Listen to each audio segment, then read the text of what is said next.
Bismillahirrahmanirrahim. Assalamualaikum warahmatullahi wabarakatuh. Ini hanyalah video sederhana dan ala kadarnya, namun mudah-mudahan bisa bermanfaat bagi kita semua, baik itu di dunia maupun di akhirat. Amin amin ya rabbal alamin. Video ini dibuat atas dasar cinta kepada sesama dan diperuntukkan terutama bagi mereka-mereka yang sedang menghadapi mata kuliah statistika pendidikan di STAI Darussalam Martapura yang sekarang alhamdulillah telah meningkat menjadi sebuah institut. Tanpa perlu berpanjang lebar lagi, langsung saja kita mulai pembahasannya. Bismillahirrahmanirrahim. Analisis. Jadi di sini kita akan membahas tentang analisis. Namun sebelum kita bahas lebih jauh, alangkah baiknya kalau kita cari tahu dulu apa arti dari analisis ya. Secara bahasa, analisis berarti melepaskan, sedangkan secara istilah, para ahli memiliki jawaban yang beragam. Namun secara sederhana dapat kita simpulkan, analisis berarti sebuah usaha untuk menemukan jawaban atau solusi terbaik dari suatu masalah. Itulah pengertian analisis menurut kami yang bukan ahlinya ini. Jadi jika ada kekeliruan mohon dimaafkan. Sekarang sebagaimana yang ada di dalam file yang telah diberi dosen, analisis di sini hanya akan membahas terbagi kepada dua saja ya, yaitu analisis korelasi dan analisis komparasi. Korelasi berarti hubungan atau pengaruh dan komparasi berarti perbedaan ya. Jadi analisis itu kita mencari tahu kira-kira sesuatu itu ada pengaruhnya atau tidak. Sedangkan yang komparasi kita mencari tahu kira-kira sesuatu itu ada perbedaannya atau tidak ya. Dalam korelasi ini nanti hanya akan ada satu pembahasan saja, yaitu produk momen. Produk berarti sesuatu yang dihasilkan dan momen berarti situasi atau kondisi tertentu ya. Jadi produk momen itu kita sedang mencari tahu apakah situasi atau kondisi tertentu itu memberikan pengaruh kepada yang lainnya atau tidak. Sedangkan yang komparasi terbagi kepada dua, yaitu tes student dan tes chi-kuadrat. Nah, tes student di sini dia membahas tentang hasil tes murid ya, hasil ujian murid. Hasil ujian pertama dan hasil ujian kedua. Kira-kira ada perbedaannya atau tidak? Ya. Sedangkan tes chi-kuadrat dia ingin mencari tahu kira-kira harapan dan kenyataan itu ada perbedaannya atau tidak. Nah, apakah ada perbedaannya antara harapan dengan kenyataan ya? Itu secara sederhananya. Lalu perbedaan mendasar antara korelasi dan komparasi ini ya. Kalau dalam hal korelasi, dia hanya sekadar mencari tahu ada pengaruhnya atau tidak. Ketika sudah ketahuan kalau sesuatu itu ada pengaruh atau tidak, maka pembahasan pun selesai. Sedangkan komparasi, dia tidak cukup sampai di situ ya. Dia tidak hanya sekadar mencari perbedaan, tapi yang utamanya adalah ingin mencari tahu perbedaan itu kira-kira menunjukkan apa ya. Perbedaan itu menunjukkan apa. Karena ketika ada suatu perbedaan, maka biasanya ada sesuatu di baliknya ya. Sesuatu yang perbedaan itu menunjukkan sesuatu. Nah, di dalam produk momen ini ya, karena dia bicara tentang korelasi, pengaruh tentunya ada yang namanya yang mempengaruhi dan ada yang namanya yang dipengaruhi ya. Dan lagi pengaruhnya itu ada positif dan ada yang negatif. Nah ya, itu ada yang negatif dan ada yang positif. Sedangkan untuk yang perbedaan ini, dia tidak lagi membahas tentang hal-hal yang semacam korelasi tadi ya. Apalagi tes chi-kuadrat ini lebih jauh lagi perbedaannya ya. Gini ya, secara umum dalam analisis ini nanti ada yang namanya variabel X dan ada yang namanya variabel Y ya. Apa itu variabel? Variabel itu adalah bagian-bagian dari sesuatu. Atau di sini maksudnya adalah sesuatu yang sedang kita analisis ya. Ada variabel X dan ada variabel Y. Dalam hal pengaruh mempengaruhi ya, variabel X itu disebut dengan independent variable atau variabel bebas atau sederhananya variabel yang memberikan pengaruh. Sedangkan variabel Y disebut dengan dependent variable atau variabel yang tak bebas atau secara sederhana variabel yang dipengaruhi ya. Jadi jangan sampai tertukar antara X dan Y. Semuanya harus disesuaikan dengan logika yang ada ya. Antara X dan Y, kira-kira yang mana yang mempengaruhi dan yang mana yang dipengaruhi. Misalnya antara kerajinan belajar siswa dengan prestasi belajar siswa, kira-kira yang mana mempengaruhi, yang mana dipengaruhi. Tentunya logikanya adalah kerajinan belajarnya itulah yang mempengaruhi prestasi belajarnya, ya kan? Semakin rajin belajar, maka akan semakin bagus prestasinya. Jadi, kerajinan belajarlah yang mempengaruhi hasil prestasi belajarnya, ya. Bukan sebaliknya. Lalu, tadi namanya pengaruh tentu ada pengaruh positif dan ada pengaruh negatif, ya, atau korelasi positif dan korelasi negatif. Dan jangan sampai salah paham ya. Positif dan negatif ini mungkin tidak sama dengan apa yang kalian pikirkan. Yang dimaksud positif dan negatif di sini adalah arahnya, ya, arah pengaruhnya. Yang positif itu berarti dia searah, dan yang negatif itu berarti berlawanan arah. Maksudnya searah itu apabila X-nya tinggi, maka Y-nya juga tinggi. Apabila X-nya rendah, maka Y-nya juga rendah. Nah, itu namanya searah, ya. Semakin rajin belajar, maka akan semakin bagus prestasinya. Itu berarti positif, dia searah, ya. Atau jadi semakin rendah kerajinan belajarnya, maka akan semakin rendah pula hasil prestasi belajarnya, ya. Bila X naik, Y juga naik. Bila X turun, Y juga turun. Itu namanya searah. Sedangkan yang negatif berarti dia berlawanan arah. Jadi apabila X naik, Y menjadi turun, ya. Semakin tinggi X, maka semakin rendah Y. Semakin rendah X, semakin tinggi Y. Misalnya tingkat kemalasan siswa dengan prestasi belajar mereka, ya. Semakin tinggi tingkat kemalasannya, maka akan semakin rendah prestasi belajarnya. Itu logikanya, ya. Itu logikanya.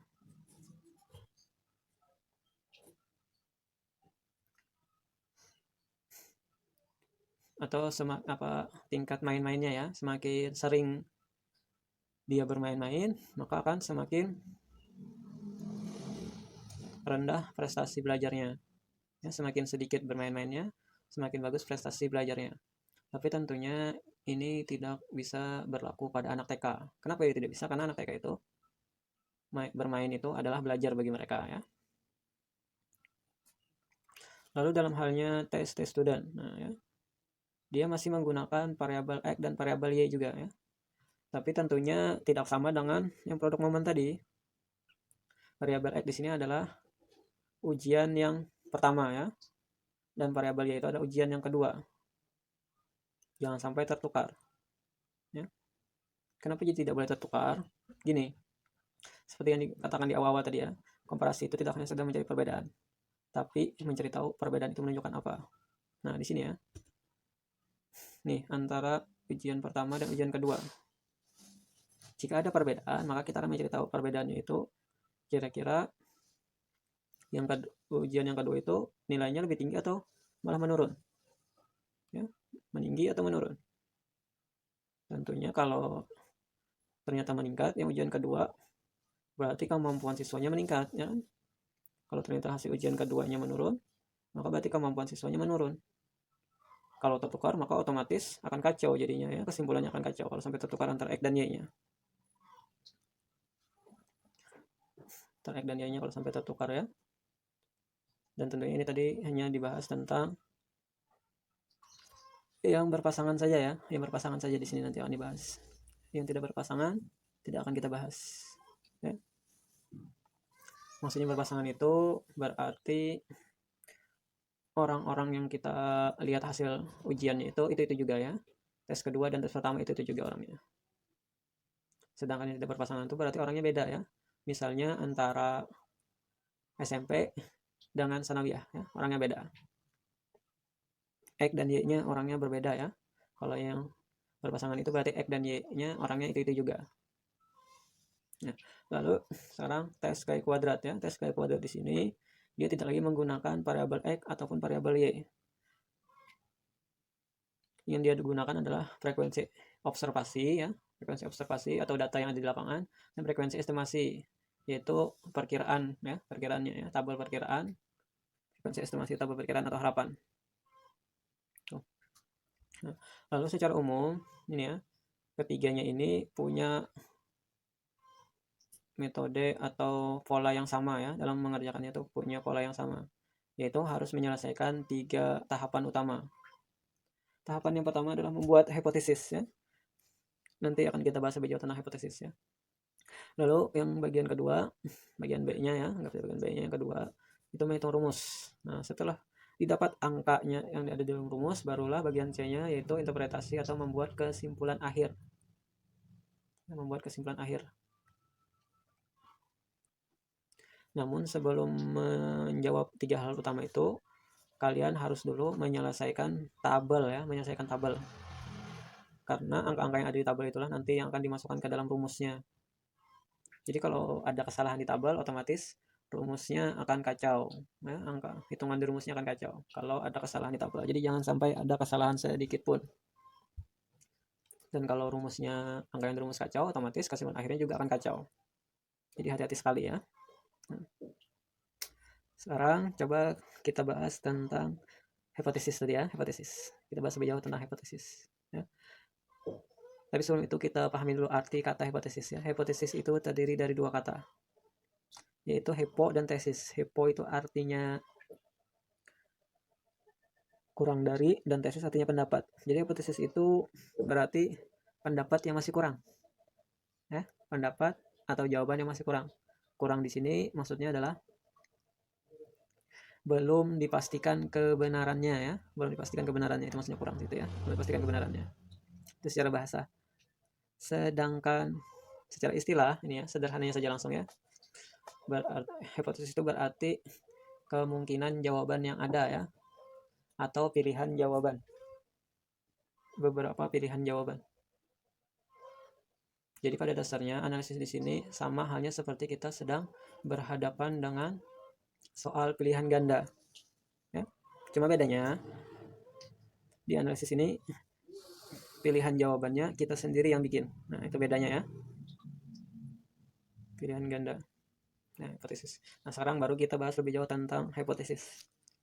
Hipotesis di sini ada 2 ya. Ada hipotesis nihil dan hipotesis alternatif. Nah, kenapa cuma ada 2? Gini ya. Nah, karena pertanyaan utamanya begini. Dalam hal korelasi, pertanyaan utamanya adalah kira-kira sesuatu itu ada pengaruhnya atau tidak? Maka kemungkinan jawabannya hanya ada 2. Bisa ada pengaruhnya atau tidak ada pengaruhnya. Cuma itu saja kemungkinan jawabannya ya. Atau komparasi. Pertanyaan utamanya kan ada perbedaannya atau tidak. Tentu pilihan jawabannya cuma hanya ada 2. Bisa ada perbedaannya atau tidak ada perbedaan. Nah, makanya di sini hipotesisnya cuma ada 2 ya. Pilihan jawabannya cuma hanya ada 2. Ini ada 2 kemungkinan. Namun yang jadi pertanyaan kemudian, yang mana yang menunjukkan ada dan yang mana menunjukkan tidak ada. Ya. Yang mana menunjukkan ada pengaruhnya, yang mana menunjukkan tidak ada pengaruhnya. Jadi jangan sampai tertukar ya. Sekarang gini ya. Nah, coba lihat. Hipotesis nihil. Nah, dari sini saja kita sudah dengan mudah bisa memahaminya. Nihil. Nihil itu artinya tidak ada alias nol. Ya, nihil tidak ada. Berarti hipotesis nihil itu adalah pilihan jawaban yang menunjukkan ketidakadaan ya. Ketidakadaan, tidak ada korelasinya atau tidak ada komparasinya ya, menunjukkan ketidakadaan. Sedangkan hipotesis alternatif ini menunjukkan ada ya, menunjukkan keberadaan. Nah gitu ya, jadi jangan sampai tertukar yang mana menunjukkan ada dan yang mana menunjukkan tidak ada. Pokoknya nihil itu berarti tidak ada ya, atau tidak terdapat. Kalau alternatif ini berarti ada atau terdapat. Nah sekarang baru kita belajar cara sederhana membuat kalimat untuk hipotesisnya, baik itu yang nihil maupun alternatif. Nah, untuk hipotesis nihil dulu ya. Hipotesis nihil. Tadi kan jelas tidak ada atau tidak terdapat. Jadi kalimatnya tidak terdapat. Sedangkan untuk alternatif berarti kebalikannya, terdapat.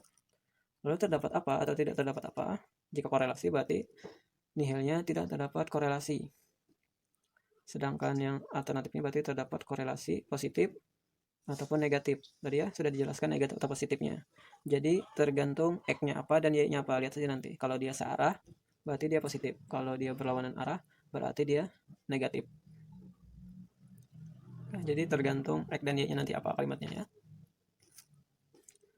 Baru antara X dan Y. Alternatifnya juga antara X dan Y ya. Jadi nanti tulis apa kalimat X-nya di sini. Kalau misalnya prestasi belajar berarti antara prestasi belajar, Y-nya misalnya bukan ya. Misalnya X-nya adalah kerajinan belajar dan Y-nya prestasi belajar, berarti antara kerajinan belajar dan prestasi belajar siswa ya. Gitu. dan ini sama saja ya. Nah, perbedaan mendasarnya cuma dari kalimat tidak nih. Nah, di sini ada positif dan negatifnya ya. Ini untuk yang korelasi. Sekarang bagaimana yang komparasi? Komparasinya mudah saja ya. Korelasinya tinggal diganti dengan kata perbedaan. Nah, perbedaan antara X dan Y. Ya. X-nya apa nanti? Y-nya apa? Ya, X dan Y. Itu untuk tes student. Kalau yang tes kayak kuadrat berarti antara frekuensi observasi dan frekuensi estimasi ya. Terus baru dijelaskan selanjutnya membahas tentang apa dia ya. Itu untuk yang tes kayak kuadratnya. Nah, jadi itulah cara sederhana membuat kalimat di dalam hipotesis ya. Jadi mudah-mudahan bisa dipahami bagian awal-awal ini dulu ya.